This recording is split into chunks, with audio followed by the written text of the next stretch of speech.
Hola, es un placer tenerte aquí. Antes de comenzar, suscríbete al canal y dale like al vídeo.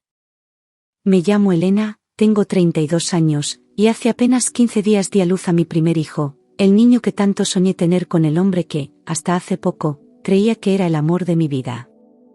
No fue un embarazo fácil, pero cada contracción, cada miedo, cada noche en vela valió la pena en el instante en que escuché su llanto por primera vez. Aún tengo los puntos, aún no puedo sentarme bien, pero no me importa, dar vida a ese pequeño fue lo más grande que he hecho. Lo miro dormir y siento que podría soportar cualquier dolor físico, cualquier agotamiento, con tal de verlo crecer sano. Lo que nunca imaginé es que el verdadero dolor, el que no se cura con analgésicos ni con descanso, estaba a punto de empezar. No fue una sorpresa, ni un accidente, ni algo improvisado. Llevábamos años soñando con ese hijo, hablando de nombres, de cunas, de colores de paredes, de cómo íbamos a criarlo juntos. Hicimos tratamientos, esperamos meses, lloramos cuando no venía y reímos cuando finalmente el test dio positivo. Él me acompañaba a todas las ecografías, besaba mi barriga cada noche y me prometía que seríamos los mejores padres del mundo. Yo sentía que nuestro amor se fortalecía con cada latido del corazón de nuestro bebé. Pero ahora entiendo que no todo lo que se planea con amor acaba construyéndose con verdad. En el último mes de embarazo empecé a hincharme de forma alarmante y los médicos me detectaron una preeclampsia que me asustó más de lo que quise admitir. Gané 25 kilos, no podía dormir por el dolor lumbar, y las contracciones comenzaron antes de tiempo. El parto fue largo, complicado y lleno de miedo, con médicos entrando y saliendo, monitores pitando y mi corazón al borde del colapso. Él estaba allí, sí, pero su cara tenía más nervios que ternura, como si todo aquello le quedara grande. Aún así, cuando nuestro hijo nació y lloró, pensé que todo iba a estar bien. Sostener a mi bebé en brazos fue como tocar el cielo con las manos, un instante que quise congelar para siempre, aunque el cansancio me partiera en dos. Sentí que por fin tenía sentido todo lo vivido, las pérdidas, las noches sin dormir, las agujas, los miedos. Nada importaba salvo ese cuerpecito encima del mío, respirando conmigo. Pero esa felicidad duró menos de lo que debería, como si la vida me hubiese dejado saborearla solo un segundo antes de arrebatármela. Algo en la mirada de él, ese mismo día, me dio un escalofrío que preferí ignorar. Durante el último mes de embarazo, cuando más necesitaba que me abrazara, que me dijera que seguía siendo yo, que no era solo una barriga, lo sentía lejos. Venía tarde, se encerraba en el baño con el móvil, evitaba el contacto físico y siempre decía que estaba cansado. Yo me esforzaba por justificarle, pensando que era el estrés, que los hombres también sentían miedo ante la paternidad. Pero la verdad es que mi corazón ya empezaba a romperse en silencio, y no lo quería ver. La distancia era real, y ya se podía tocar. Le preguntaba una y otra vez qué le pasaba, por qué ya no me miraba como antes, porque siempre tenía prisa por salir o dormirse. Siempre la misma respuesta, con tono plano: es solo el trabajo, estoy hasta arriba, ya pasará. Me aferraba a esa frase como si fuera un salvavidas, como si repetirla muchas veces pudiera hacerla cierta. Pero cada día que pasaba, su ausencia emocional se hacía más pesada, más evidente, más cruel. No era el trabajo, y yo ya empezaba a saberlo, aunque aún no quería nombrarlo en voz alta. Aunque me repetía a mí misma que era solo el estrés, que todo pasaría cuando naciéramos como familia, algo en mi interior no se calmaba. Había miradas esquivas, silencios nuevos, una frialdad que antes no existía, como si yo me hubiera convertido en un estorbo. No quería sonar paranoica, así que guardaba mis dudas como quien guarda cristales rotos en los bolsillos, con miedo a que corten. Pero ya no podía ignorar lo que sentía, mi intuición gritaba, y yo la tapaba con ternura forzada. Empecé a vivir con una sonrisa rota en la boca y el alma llena de preguntas. Una noche cualquiera, con el bebé por fin dormido tras varias horas de llanto, decidí darme una ducha rápida para soltar el dolor de espalda y la tensión de los pezones agrietados. Me metí en el baño casi arrastrándome, sintiéndome más cansada que mujer, más madre que persona. El vapor me cubría los pensamientos y por unos minutos me sentí invisible, sola, tranquila. Al salir, con la toalla envuelta, sentí algo raro en el aire, como si alguien hubiera invadido mi espacio sin hacer ruido. La puerta estaba entreabierta, y su figura estaba allí, en la sombra, móvil en la mano. Me paralicé. Él sostenía el móvil apuntando hacia mí, y aunque intentó ocultarlo con rapidez, ya era tarde, lo vi. Mi reacción fue automática, instintiva, me cubrí más fuerte con la toalla, sintiendo el calor subirme a la cara, pero no por pudor, sino por desconfianza. No entendía qué hacía, porque esa necesidad de fotografiarme sin que yo lo supiera, en ese momento tan vulnerable. Él balbuceó algo, sin soltar el teléfono, y su sonrisa nerviosa me dolió más que cualquier insulto. Ese segundo lo cambió todo, aunque todavía no lo sabía del todo. No dije nada de inmediato. Pasé a su lado y sentí que el aire entre nosotros se había vuelto denso, irrespirable. Fui al cuarto y me encerré un momento con el corazón latiendo tan fuerte que me dolían los oídos. ¿Por qué necesitaba una foto así? ¿Para qué? ¿Quién era él ahora? Me miré en el espejo y no me reconocí, mi cuerpo cambiado, mi cara agotada, y una duda sembrándose dentro como una semilla de veneno. Cuando por fin le pregunté qué estaba haciendo, me contestó como si no fuera gran cosa, como si lo mío fuera exagerar, solo quería una foto tuya, para recordar cómo eras ahora que no podemos tener intimidad. Lo dijo sin vergüenza, como si fuera un gesto romántico, una especie de cariño mal entendido. Yo no sabía si llorar o gritar, así que me limité a decirle que borrara la foto. Él aceptó sin resistencia, con esa calma que solo tiene quien ya tiene otra mentira preparada. Pero algo dentro de mí ya no le creía del todo. No le grité, no hice escándalo, solo repetí con voz firme que borrara esas fotos delante de mí, que no me parecía ni gracioso ni normal lo que había hecho. Él fingió ofenderse, puso cara de víctima, como si yo estuviera exagerando por estar hormonal, y repitió que lo haría sin problema. Tomó el móvil, hizo unos gestos rápidos y me mostró la galería vacía como prueba. Pero fue todo demasiado fácil, demasiado perfecto, como si supiera exactamente qué hacer para calmarme sin borrar nada realmente. Y me quedé con esa sospecha clavada como una astilla en el pecho. Esa noche, cuando me acosté, él ya dormía profundamente a mi lado, pero yo no podía cerrar los ojos. Cada vez que parpadeaba, veía su cara con el móvil, su mano temblorosa, su mentira disfrazada de naturalidad. Algo en mí sabía que no me estaba contando toda la verdad, que había mucho más detrás de esa foto. Me sentía desnuda en otro sentido, expuesta, traicionada de una forma nueva y difícil de explicar. Era como si mi intimidad ya no me perteneciera del todo. Intenté dormir, intenté pensar en otra cosa, pero mi mente repetía esa escena una y otra vez como una película sin pausa. El gesto de su mano, su expresión nerviosa, el clic del teléfono, su explicación absurda, todo se mezclaba con el llanto del bebé y mi cuerpo aún adolorido. Sentía que me estaba volviendo loca, que necesitaba respuestas, pero no sabía cómo obtenerlas sin provocar una guerra en casa. Lo peor es que no tenía a quien contarle esto sin sentir vergüenza. Era mi marido, y aún así me sentía invadida como por un extraño. Al día siguiente, cuando él se metió a duchar, algo dentro de mí se activó con una fuerza que ni yo misma esperaba. Fui directo a su móvil, con las manos heladas y el corazón golpeándome el pecho como un martillo. Sabía su código, lo había visto 1000 veces, pero esa vez me temblaron los dedos al marcarlo. Era como cruzar una línea que no se vuelve a desandar. Pero lo hice, porque necesitaba saber la verdad, aunque doliera más de lo que pudiera soportar. Entré en la galería primero, buscando las fotos, pero ya no estaban ahí, ni en la papelera, ni en carpetas ocultas.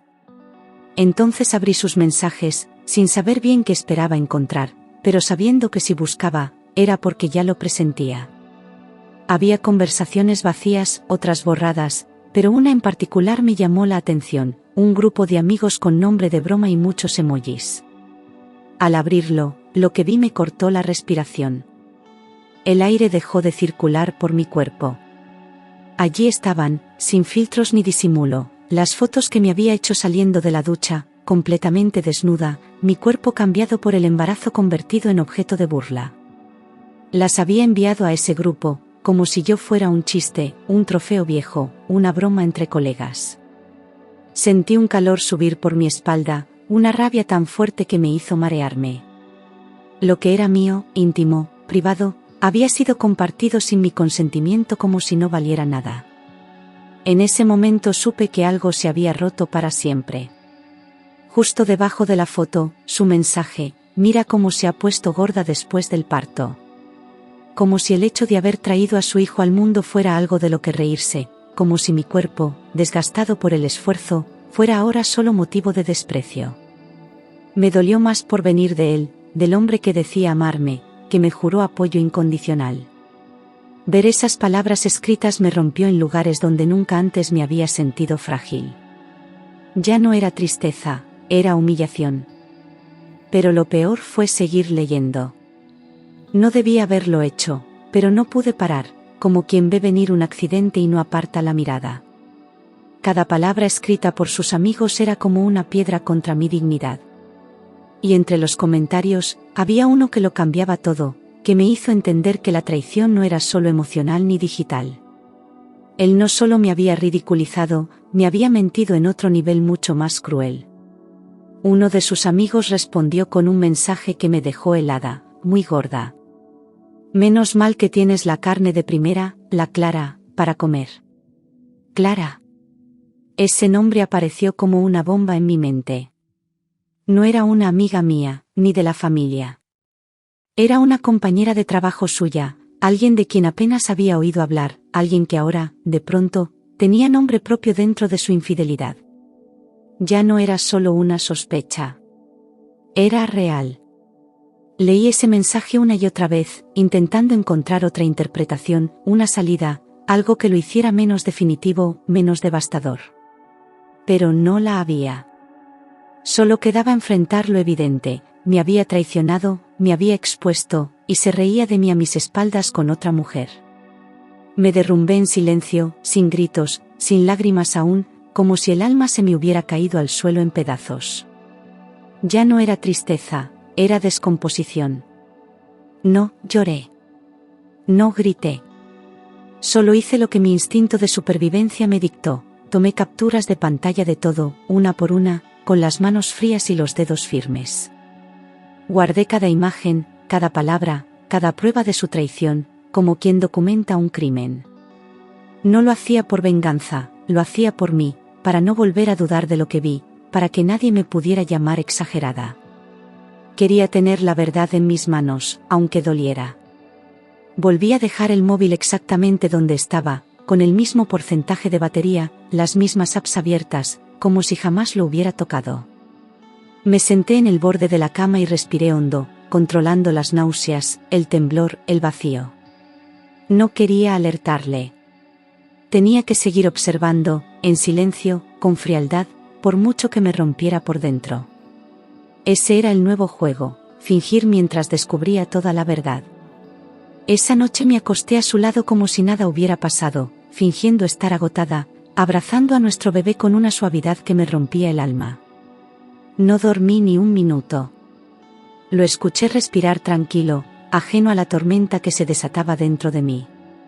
Me sentía una extraña en mi propia cama, en mi propia casa, en mi propia vida. Y aún así, me obligué a sonreírle por la mañana, como si no supiera nada. Los días siguientes me dediqué a observarlo todo con atención quirúrgica: sus horarios, sus gestos, sus llamadas, sus cambios de humor. Ya no le preguntaba nada, ya no necesitaba respuestas porque las estaba recogiendo yo misma, pedazo a pedazo. Cada vez que decía: vuelvo tarde o es solo una reunión, yo tomaba nota mental. Me había convertido en espectadora de mi propio matrimonio, esperando el siguiente acto de su mentira. Y cuanto más callaba, más claro veía todo. Clara. Ese nombre empezó a resonar por todas partes, como si antes hubiera sido invisible y ahora brillara con luz propia. Recordé que una vez él la mencionó de pasada: una compañera muy eficiente, dijo, como quien no quiere dar importancia. Pero ahora su nombre tenía peso, rostro, intención. Me metí en sus redes sociales, la busqué, la observé. Y todo encajó con una precisión que me hizo doler el pecho. Empecé a mirar hacia atrás con otros ojos, repasando mentalmente cada día del último mes, cada vez que dijo tener una reunión, cada supuesto viaje corto por trabajo. Y en todos esos días, siempre había un detalle que ahora me parecía sospechoso: el móvil apagado, la ropa demasiado arreglada, la falta de olor a oficina. Clara siempre estaba ahí, entre líneas, escondida detrás de excusas cuidadosamente repetidas. Y me di cuenta de que la traición llevaba semanas respirando bajo mi techo sin que yo lo supiera. No hice escenas, no levanté sospechas. Solo seguí su rutina desde la sombra, como si fuera una extraña viviendo en su misma casa. Revisaba sus notificaciones cuando se duchaba, anotaba horarios, grababa mentalmente los nombres que mencionaba. Fingía no escuchar mientras él hablaba por teléfono bajando la voz, pero lo oía todo. Era una investigación silenciosa, hecha de detalles minúsculos que, sumados, formaban una verdad imposible de negar. Una tarde, vi un mensaje que ya no dejaba espacio para dudas: mañana en el hotel de siempre, escrito por él y respondido con un sí, mi amor, por Clara. Lo leí sin respirar, sin pestañear, como si el mundo se hubiera congelado a mi alrededor. La mentira ya no era una intuición ni una sospecha, era una certeza escrita con sus propias palabras. Sentí rabia, sí, pero también un alivio amargo: por fin tenía toda la verdad. Y con la verdad en la mano, solo quedaba decidir qué hacer con ella. No actué en caliente. Guardé ese mensaje como una reliquia venenosa y pasé todo el día como si nada. Pero por dentro me hervía la sangre, me ardía la humillación, me temblaban las entrañas. Esa noche, mientras él cortaba verdura en la cocina como si viviera en una mentira perfecta, supe que ya no podía callar más. Me acerqué despacio, lo miré a los ojos por primera vez en semanas y solté: ¿desde cuándo estás con Clara?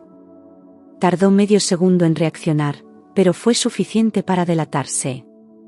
Me miró con sorpresa fingida, dejó el cuchillo sobre la tabla y dijo: ¿qué dices? ¿Estás loca, Elena, de verdad? Te estás inventando cosas. Lo dijo con esa voz condescendiente que usan los cobardes para anular la realidad. No me inmuté. Le sostuve la mirada con todo el peso de lo que sabía, y por primera vez, vi miedo en sus ojos. Ya no tenía escapatoria. Lo vi rendirse en su expresión, bajar los hombros, soltar un suspiro largo, como si por fin pudiera dejar de fingir. Sí, estoy con Clara, soltó, sin rodeos, sin adornos, como quien admite algo que le pesa más por tener que ocultarlo que por haberlo hecho. Me quedé quieta, ni una lágrima, solo un frío interno que me congeló hasta la médula. En ese momento entendí que yo ya no era su esposa, solo el recuerdo de lo que alguna vez quiso tener. Y como si la confesión no fuera suficiente, añadió con una frialdad que me atravesó: lo necesitaba. Tú ya no me atraes como antes y, además, no podíamos hacer nada durante el posparto. No hubo culpa en su tono, solo egoísmo disfrazado de lógica. Justificó su traición con mi cuerpo roto por dar a luz a nuestro hijo, como si el sacrificio de parir fuera una ofensa a su deseo. Me sentí usada, abandonada y culpada por algo que no merecía juicio. Fue violencia, pero dicha con palabras suaves. No supe cómo seguir respirando después de eso. Las paredes parecían venirse abajo, el suelo desaparecer bajo mis pies, y yo ahí, de pie, intentando no caer delante de él. No lloré por él, lloré por mí, por todo lo que aguanté creyendo que el amor era suficiente. Me vi reflejada en la ventana y no reconocí a la mujer que me miraba, rota, invisible, olvidada. Entendí que ya no había nada que salvar. No grité, no lancé platos, no hice escándalo. Solo lo miré con la calma de quien ha cruzado el límite del dolor y le dije: quiero el divorcio.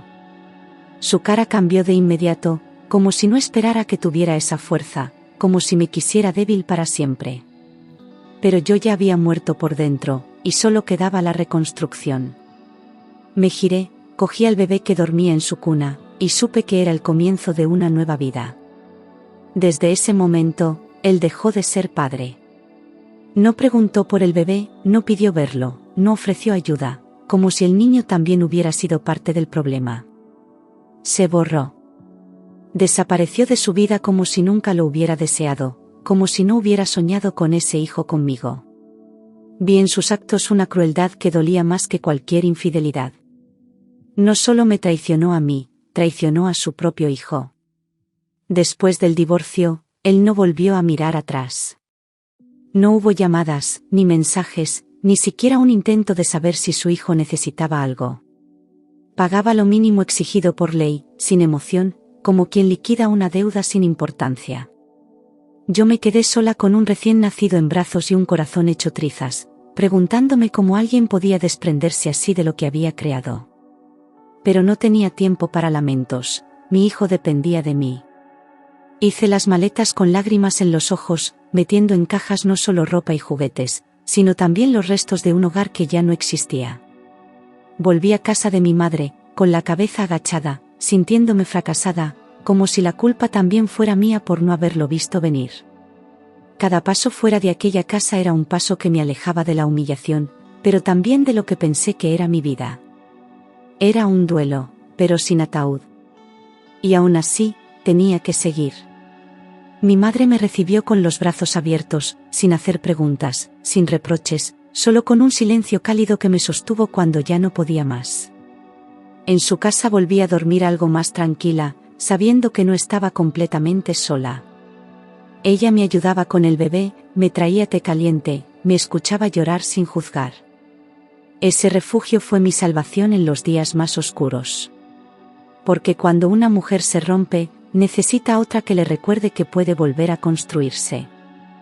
Los primeros meses fueron una mezcla de agotamiento extremo, noches en vela, miedo constante y una tristeza que no se iba con el sol.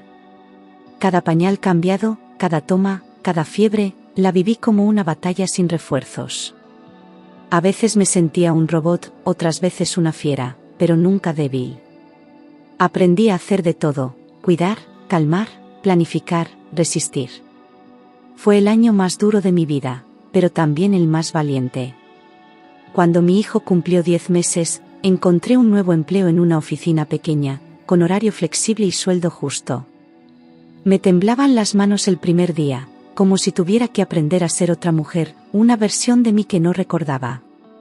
Volver al mundo laboral fue como salir de una cueva, me dolían los ojos, pero también me llenaba de aire. Había perdido tanto, pero todavía me quedaba algo irrompible, mi dignidad. Y eso me impulsó a seguir. Mientras yo trabajaba, mi madre cuidaba de mi hijo con una entrega que no se puede pagar con dinero. Lo bañaba, lo alimentaba, lo dormía en brazos cantándole las mismas canciones que me cantaba a mí de niña. A veces llegaba del trabajo y los encontraba dormidos juntos en el sofá, y eso me devolvía la fe en la ternura. Sin ella, no habría podido levantarme. Fue mi red, mi compañera silenciosa, la abuela que convirtió el vacío en hogar. Un día, después de subir las escaleras con el carrito y sentir que no podía más, decidí que tenía que recuperar fuerzas. No para gustarle a nadie, sino para volver a sentirme viva dentro de mi cuerpo. Me apunté al gimnasio del barrio, sin expectativas, con miedo, con vergüenza incluso. Las primeras semanas fueron duras, me dolía todo, y me sentía ridícula entre espejos. Pero cada gota de sudor era una forma de soltar el pasado. Empecé a notar cambios pequeños, dormía mejor, tenía más energía, me costaba menos sonreír. Mi cuerpo no volvió a ser el de antes, pero ya no lo necesitaba. Lo importante era que me sentía fuerte, ligera, capaz de sostenerme sin temblar. Perdí peso, sí, pero lo que más perdí fue miedo. Y eso, poco a poco, empezó a verse en mi mirada. Una mañana cualquiera, al salir de la ducha, me miré al espejo y no bajé la vista como hacía antes. Me quedé ahí, observando mis cicatrices, mis estrías, mi nueva figura, y me sonreí. No era la mujer que él había ridiculizado en una foto. Era una mujer reconstruida, valiente, que había cruzado el infierno con un bebé en brazos y seguía de pie. Y por primera vez, me sentí orgullosa de mí misma. Como si el universo no pudiera soportar que yo brillara sin él, apareció de nuevo. Me llamó una tarde, con esa voz dulce que antes me atrapaba, preguntando cómo estaba, diciendo que pensaba mucho en nosotros. Seguía con Clara, lo supe por terceros, pero eso no le impidió intentar volver. Habló de errores, de nostalgia, de segundas oportunidades. Pero yo ya no era esa mujer rota a la que podía manipular. Lo más sorprendente no fue que intentara volver, sino la forma en que lo hizo, como si nada hubiera pasado, como si yo tuviera que agradecer su regreso. Me habló de nosotros con una familiaridad que ya no existía, ignorando todo el dolor que había causado. Incluso insinuó que Clara no era lo que él esperaba, como si eso me debiera importar. Me escuché por un momento desde fuera, y sentí vergüenza ajena. No por él. Por la mujer que una vez creyó en sus promesas. No grité, no lloré, no supliqué. Le contesté con una frialdad serena que ni yo sabía que tenía: ya no tienes poder sobre mí. Se acabó. Fue como cerrar una puerta con cerrojo por dentro, sin posibilidad de que vuelva a abrirse. Su silencio al otro lado del teléfono fue la confirmación de que no esperaba esa fuerza en mí. Pero era real. No era orgullo, era dignidad recuperada. Colgué sin temblar. Me quedé unos segundos en silencio, mirando a mi hijo jugar en el suelo con sus bloques, ajeno a todo. Y entonces me di cuenta de que no necesitaba venganza, ni justicia, ni siquiera una disculpa. Lo que necesitaba ya lo tenía: paz. Y en esa paz cabían mis errores, mis cicatrices, mis batallas, pero también mi valor. Había vuelto a ser mía. Nunca más volvió a llamarme. No felicitó a su hijo por su cumpleaños, no preguntó cómo estaba, no hizo ningún esfuerzo por formar parte de su vida. Se esfumó como un cobarde, como quien abandona una historia porque ya no la puede controlar. Y aunque dolía por mi hijo, también era un alivio. Porque prefería 1000 veces su ausencia total a una presencia falsa. No merecíamos migajas. Crié sola a mi hijo, y en ese proceso me crié también a mí misma. Le enseñé con el ejemplo, con la constancia, con los abrazos que no fallan y los «te quiero» que no se retiran por rabia. Nunca le hablé mal de su padre, pero tampoco mentí. Le mostré que la familia se construye con amor, no con apariencias. Y cada vez que él me sonreía, sabía que lo estaba haciendo bien. El tiempo no cura todo, pero sí enseña a respirar distinto. Cuando mi hijo cumplió 5 años, yo ya era otra, más calma, más firme, más consciente de mi valor. Había días difíciles, sí, pero ya no me destruían. Aprendí a vivir sin miedo, sin depender de nadie para sentirme completa. Y aunque el amor no era mi prioridad, tampoco lo rechazaba si llegaba con respeto. Fue en una reunión escolar, entre padres que hablaban de excursiones y meriendas, donde vi por primera vez a Daniel. Su hijo iba a la misma clase que el mío, y él tenía una manera de mirar que no invadía, solo acompañaba. Intercambiamos palabras simples, el nombre del profesor, la hora de salida, un «buenos días» sin prisa. Pero había algo en su voz, en su presencia tranquila, que me hizo sentir vista. Y eso, después de tanto tiempo, fue un regalo. No hubo fuegos artificiales ni promesas de cuento. Solo cafés después del colegio, charlas sin filtros y una sensación de paz que me envolvía cuando estaba cerca de él. Daniel no me pedía que fuera otra, no quería salvarme, solo conocerme. Y yo, que había aprendido a poner murallas, empecé a abrir ventanas. Sin darme cuenta, su compañía se volvió costumbre. Me invitó a cenar una noche de viernes, y acepté con el corazón latiendo como si tuviera 15 años. Me temblaban las manos al maquillarme, como si el espejo no estuviera acostumbrado a verme así, ilusionada. En el restaurante, su ternura fue como un abrigo suave, sin presión, sin dobles intenciones. Me escuchó con atención, sin interrumpir, sin juzgar. Y yo, por primera vez en años, me reí con ganas. Pero lo más hermoso fue ver cómo trataba a mi hijo, sin forzar vínculos, sin buscar ganarse nada. Jugaban juntos como si se conocieran de siempre, con una complicidad que nació sola. Mi hijo lo abrazó una tarde sin que nadie se lo pidiera, y eso me hizo llorar en silencio en la cocina. Porque entendí que no solo yo estaba sanando. Él también. Y merecía eso tanto como yo. Abrir el corazón de nuevo no fue fácil. Tenía heridas que aún dolían al tocarlas, recuerdos que volvían sin avisar y miedos que se disfrazaban de prudencia.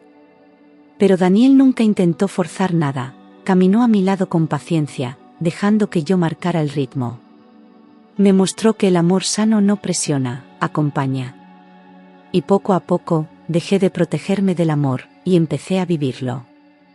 Lo nuestro no fue inmediato ni perfecto, pero fue real. Aprendimos a compartir sin invadir, a respetar los espacios del otro, a hablar incluso cuando dolía. Daniel no vino a llenar un vacío, sino a construir conmigo desde lo que ya era fuerte.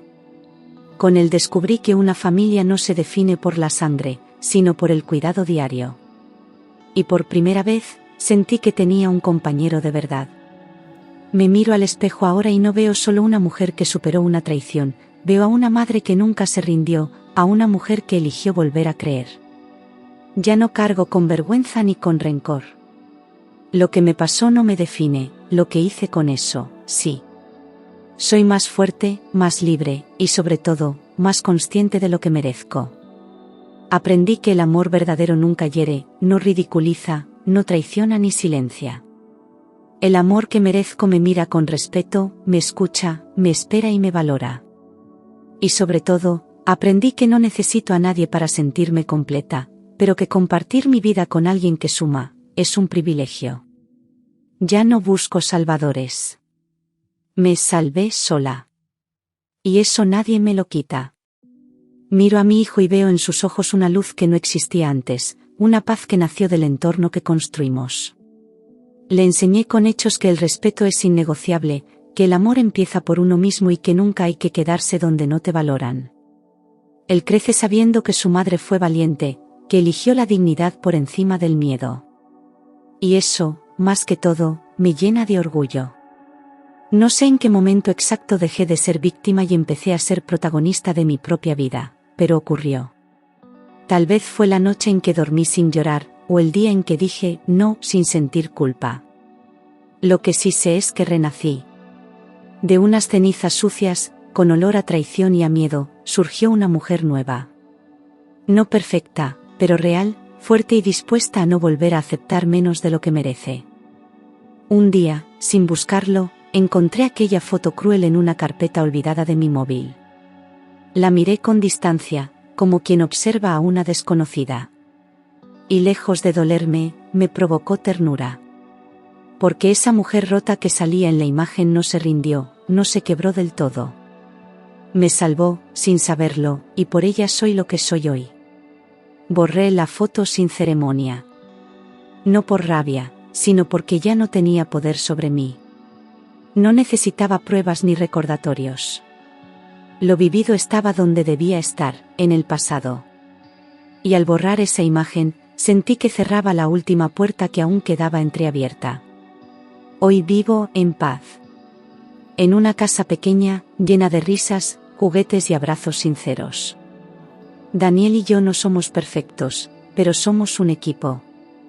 Mi hijo crece rodeado de amor real, del que no se esconde ni se rompe con excusas.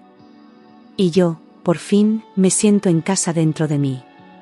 Si pudiera hablar con la Elena que lloraba en silencio abrazando a su bebé, le diría, aguanta. No porque él lo merezca, sino porque tú lo mereces. Mereces ver el otro lado del túnel. Mereces reconstruirte, renacer, amar y volver a confiar. Y mereces, sobre todo, nunca más dudar de tu fuerza.